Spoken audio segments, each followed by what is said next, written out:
simpleng pinahamak ni Rowena Guanzon. Etong si Bongo, mga kababayan, kasi marami sa mga kababayang Pilipino po natin ang hindi po talaga alam ang totoo tungkol sa Malasakit Center. Ang Malasakit Center po, mga kababayan, ay pera ng gobyerno. Ang isa sa ginagamit po dyan, pakitama na lamang po ko kung ako po ay mali. Pero ang nakakapagtaka kasi, bakit si Bato yung naka-front? Diba? Bakit si Senator Bongo yung naka-front, mga kababayan?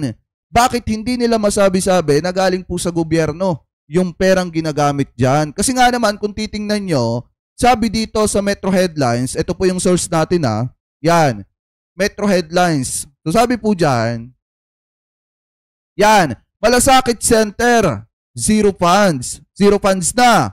Yung mga nagdadialysis diyan, pumunta na kayo sa inyong mayor dahil itong Malasakit Center, wala ng pondo or zero funds na. Hoy, anong